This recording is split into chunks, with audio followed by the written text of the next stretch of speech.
Welcome to BRK news. నేను మోనికా. అసెంబ్లీలో power war పై MLA Jagadish Reddy, మంత్రి కోమటిరెడ్డికి మధ్య బిగ్ ఫైట్ జరిగింది. బీఆర్ఎస్ పాలనలో రైతులు ఆనందంగా ఉన్నారని, 24 గంటల విద్యుత్ ఇచ్చిన ఘనత తమదే అని జగదీష్ రెడ్డి అంటే, జగదీష్ రెడ్డికి మంత్రి కోమటిరెడ్డి వెంకటరెడ్డి కౌంటర్ ఇచ్చారు. బీఆర్ఎస్ పాలనలో తెలంగాణకు 24 గంటల కరెంట్ ఇచ్చామని చెప్పడం పచ్చి అబద్ధమని మంత్రి ఆరోపించారు. అసలు యాదాద్రి పవర్ స్టేషన్ దేశంలో అతిపెద్ద కుంభకోణం అని చెప్పుకొచ్చారు. మ్యాక్సిమం కన్జంప్షన్ కూడా ఆ రోజు 128 మిలియన్ యూనిట్లు అయితే ఒక్క రోజు ఇవాళ 298 మిలియన్ యూనిట్ల డిమాండ్ వస్తే కూడా ఒక నిమిషం కూడా ఎక్కడ పవర్ కట్ లేకుండా అందించేదానికి కావాల్సిన పద్ధతుల్లో మన అన్ని సంస్థలు కూడా మనం తయారు చేసుకున్నాం. అధ్యక్ష, 24 గంటలు కానీ పచ్చి అబద్ధం అదే. ఇది ఎక్కడైనా మీరు అడగండి, ఏ గ్రామానికైనా వెళ్దాం, ఏ సబ్స్టేషన్కైనా వెళ్దాం, 8.5 to 12 hours మధ్య ఎక్కువ వస్తలేదు సార్.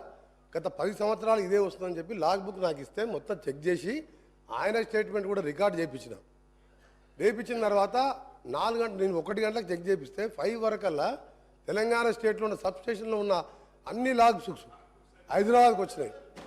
కేవలం మన విద్యుత్ అవసరాలని దృష్టిలో పెట్టుకొని తెలంగాణ రాష్ట్రం మళ్ళీ ఆగం కావాలి, తెలంగాణ ఎందుకు తెచ్చుకున్నాం అనుకున్న పరిస్థితిని తేవాలని చెప్పి ఒక ఉద్దేశపూర్వకంగా కుట్రపూర్వకంగా చేసే పని వల్ల కూడా మనకు ఆ రోజు ఇబ్బంది ఎదురైంది. అధ్యక్ష, దాంతోపాటు మనకి ఇవ్వాల్సిన 1700 మెగావాట్ల విద్యుత్తును మన షేర్ కూడా ఇవ్వకుండా ఇతర జనరేటింగ్ స్టేషన్ల నుంచి, అంతేకాకుండా ప్రైవేట్ వాళ్ళ నుంచి కొనడానికి ప్రయత్నం చేస్తే కూడా వాళ్ళని కూడా పిలిపించి భయపెట్టించి మీరు తెలంగాణకు విద్యుత్ అమ్మొద్దు అని చెప్పి వాళ్ళని కూడా ఇబ్బంది పెట్టే సందర్భం ఉంది. అధ్యక్ష, ఈయన సబ్ కాంట్రాక్టర్లు, అక్కడ అప్పుడున్న మిర్యాల కూడా ఎమ్మెల్యే, అక్కడున్న లీడర్లు తోసుక తిన. అధ్యక్ష, మొత్తం ఇక లాస్ అయిందంటే ఎందుకు లాస్ అయింది?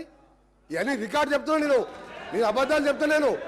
రెండోది అధ్యక్ష చెప్తున్నా, ఈరోజు అది 8 to 10 కోట్ల రూపాయలు, 10 కోట్లు. నేను ఏ రికార్డులో చెప్తున్నా, రికార్డు పోదాం, రికార్డులో తీసుకుందాం.